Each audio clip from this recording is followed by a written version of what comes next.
নমস্কাৰ বন্ধুসকল, আপোনালোকক মোৰ এই চেনেলটোলৈ স্বাগতম। আজি মই এলচিএম আৰু এইচচিএফৰ কেইটামান কুৱেশ্যন লৈ আহিছোঁ। এলচিএম মানে হ'ল আমাৰ লঘিষ্ঠ সাধাৰণ গুণিতক আৰু এইচচিএফ মানে হ'ল গৰিষ্ঠ সাধাৰণ উৎপাদক। এইটো আৰু আপোনালোকক মই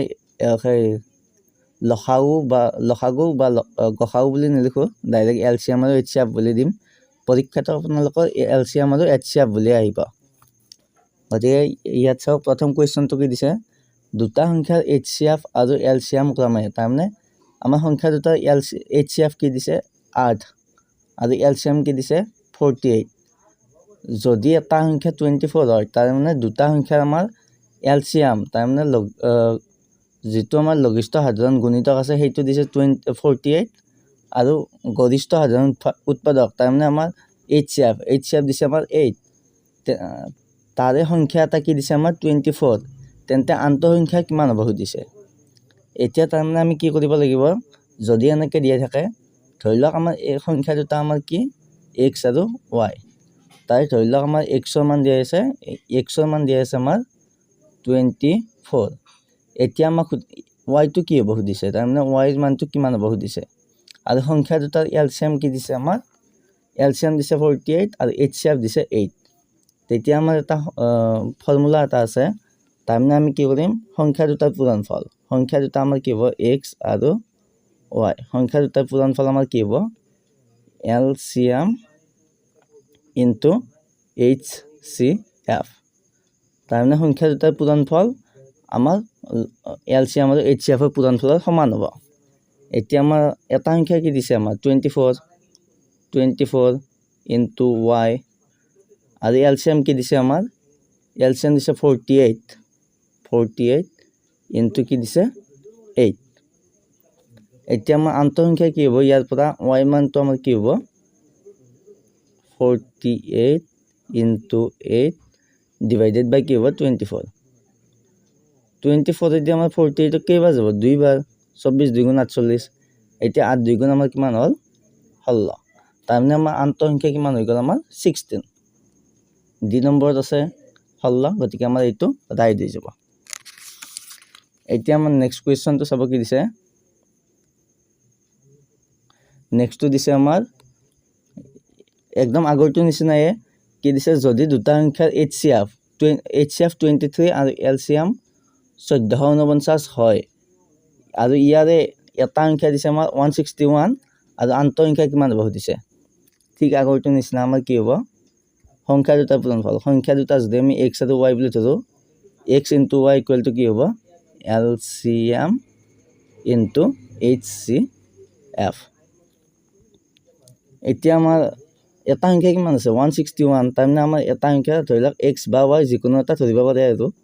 এতিয়া ধৰি লওক এক্সৰ মানটো আমাৰ কি ধৰিলোঁ 161 ইনটু ৱাই আৰু এলচিএম কিমান আছে, আমাৰ এলচিএম দিছে 1449, তাৰমানে 1449 ইনটু আৰু এইচচিএফ কি দিছে 23। এতিয়া চাওক 161 যদি আমি এইটো কাটো কিমান বাৰ যাব, 9 বাৰ যাব। তাৰমানে 9 1 গুণ 9 আৰু 16 9 গুণ 146। তাৰমানে এইটো যদি আমি এইটোক কাটো কিমান বাৰ যাব, 9 বাৰ। তাৰমানে আমি আন্ত সংখ্যা কিমান পালোঁ 9 ইনটু 23। এতিয়া 9 3 গুণ 27, 7 গ'ল কিমান আমাৰ 2, 9 2 18, 18 2 গুণ 18 2 20। তাৰমানে আমি আন্ত সংখ্যা কিমান পালোঁ 207। এইটো বি নম্বৰ আছে, গতিকে এইটো আমাৰ ৰাইট হৈ যাব। এনেকুৱা ধৰণৰ কুৱেশ্যন আপোনালোকে প্ৰায়বিলাক এক্সামতে পাবই। এইচচিএফ আৰু এলচিএমৰ কুৱেশ্যন আপোনালোকৰ এটা হ'লেও থাকিবই আৰু। গতিকে আপোনালোকে কনচেপ্টটো শিকি ল'ব, শিকি লৈ পেলাই আপোনালোকে কৰিব পাৰিব। এতিয়া আমাৰ নেক্সট কুৱেশ্যনটো কি দিছে, যদি দুটা সংখ্যাৰ অনুপাত 3:4 হয়, সিহঁতে এইচচিএফ দিছে আমাৰ 4, তেন্তে এইবাৰ এলচিএম উলিয়াব দিছে। আৰু কিন্তু আমাক সংখ্যা দুটা দিয়া নাই, আমাৰ সংখ্যা দুটা অনুপাত দুটাই দিয়া আছে। সংখ্যা দুটা অনুপাত আমাৰ কি বুলি দিয়া আছে 3:4। তাৰমানে আমাৰ যদি সংখ্যা দুটা অনুপাত দিয়া থাকে আৰু সিহঁতৰ এইচচিএফটো দিয়া থাকে, তেতিয়া যদি আমি সংখ্যা দুটা উলিয়াব লাগে, আমি কি কৰিব লাগিব, এইচচিএফটো দি আমি দুয়োটাক পূৰণ কৰি দিম। এতিয়া আমি যদি 3টোক যদি আমি এইচচিএফ কি আছিল 4 আছিল, ইনটু 4 কৰি দিওঁ কিমান হ'ব 4 3 গুণ 12 তাৰমানে আমাৰ এটা সংখ্যা হ'ব 12 আৰু আনটো হ'ব কি আমাৰ এইটোকো 4ৰে পূৰণ কৰিব লাগিব HCF এৰে এইটো ইনটু 4 4 4 গুণ কি হ'ল 16 তাৰমানে আমি সংখ্যা দুটা কি পালোঁ 12 আৰু 16 এতিয়া আমি উলিয়াব পাৰিম আগৰটো নিচিনাকৈ আগৰ সূত্ৰটোত আমাৰ কি আছিল সংখ্যা দুটাৰ পূৰণফল সংখ্যা দুটা x আৰু y আৰু কি দিছে LCM ইনটু HCF এতিয়া কি হ'ল সংখ্যা দুটা আমি কি পালোঁ এবাৰ 12 আৰু 16 12 পূৰণ 16 আৰু LCMটো আমাক এবাৰ উলিয়াব দিছে LCM ইনটু HCF কিমান দিছে 4 দিছে HCF 4 লিখিলোঁ এতিয়া আমি যদি 4ৰে কাটো 4ৰে 16 কিমান বাজিব 4 বাজিব তাৰমানে আমি LCM কিমান পালোঁ 12 4 গুণ 48 LCM সমান কিমান পালোঁ 12 4 গুণ 48 তাৰমানে আমি LCM কি হ'ল আমাৰ 48 এইটো C নম্বৰত আছে গতিকে এইটো আমাৰ ৰাইট হৈ যাব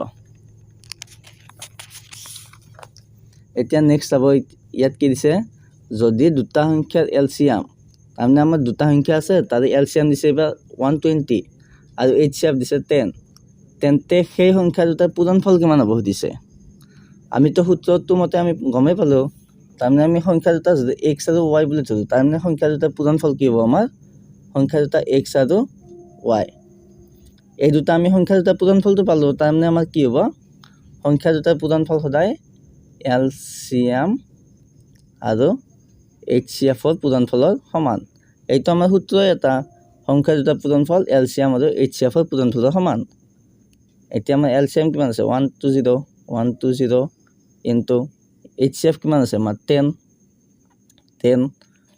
তাৰমানে আমাৰ কিমান পালোঁ 1200 এতিয়া আমাৰ সংখ্যা দুটাৰ পূৰণফল কিমান পালোঁ 1200 গতিকে আমাৰ এইটোৱে ৰাইট হৈ যাব তাৰমানে আপোনালোকক ডাইৰেক্ট নিদি এনেকৈ অলপ টেকনিকেলিও দি দিব পাৰে গতিকে এইবাৰ নেক্সট কুৱেশ্যনটো চাব ইয়াত কি দিছে চাওক ইয়াত কি দিছে এইবাৰ তিনিটা সংখ্যা দিছে যদি তিনিটা সংখ্যাৰ অনুপাত তাৰমানে আমাৰ সংখ্যা তিনিটা আমাক দিয়াই নাই সংখ্যা তিনিটা কি দিছে অনুপাত দিছে অনুপাত কি দিছে 3:4:5 হয় তেন্তে সিহঁতৰ আৰু সিহঁতৰ LCM কিমান দিছে 2400 2400 হয় তেন্তে সিহঁতৰ HCF কিমান হ'ব দিছে যদি আপোনালোকক এনেকৈ সোধে তাৰমানে আমাৰ LCMটো দিয়া থাকে আৰু সংখ্যা দুটা বা তিনিটা যিমানটা দিয়ে যদি অনুপাতটো দিয়া থাকে তেতিয়াহ'লে কি হ'ব আমাৰ তেতিয়া আমাৰ HCF ইকুৱেল টু কি হ'ব তাৰমানে আমাৰ যিটো LCM দিয়া থাকে সেইটো আমি ওপৰত পাতিম LCM আমাৰ কিমান দিয়া আছে 2400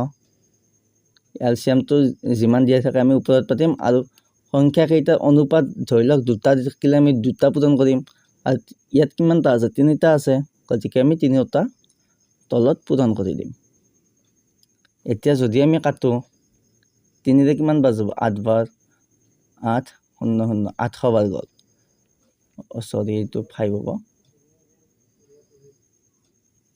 এতিয়া 4ৰে কিমান বাজিব 4 2 গুণ 8 200 বাৰ গ'ল আৰু 5ৰে কিমান বাজিব 5 4 গুণ 20 তাৰমানে আমি HCF কিমান পালোঁ 40 এইটোৱে আমাৰ ৰাইট হৈ যাব ইয়াত তিনিটা আছে কাৰণে আমি তিনিটা পূৰণ কৰিছোঁ আৰু যদি ইয়াত দুটাৰ অনুপাত দিয়া থাকিলে হয় তেতিয়াহ'লে আমি ইয়াত দুটা পূৰণ কৰি দিলোঁ হয় কনচেপ্টটো আপোনালোকৰ এইটোৱে তাৰমানে HCF যদি উলিয়াব দিয়ে LCM ডিভাইডেড বাই সংখ্যা অনুপাত কেইটা আমি পূৰণ কৰি দিম গতিকে এনেকুৱা ধৰণৰ কুৱেশ্যন আহিব পাৰে আপোনালোকে এনেকুৱা ধৰণৰ কুৱেশ্যনবিলাক আপোনালোকে প্ৰেক্টিছ কৰি থাকিব গতিকে আজি ভিডিঅ'টো এইখিনি আছিল যদি ভিডিঅ'টো ভাল লাগিছে লাইক কৰি দিব বন্ধুসকলৰ লগত শ্বেয়াৰ কৰি দিব আৰু যদি চেনেলটোত নতুনকৈ আহিছে চেনেলটো ছাবস্ক্ৰাইব কৰি দিব ধন্যবাদ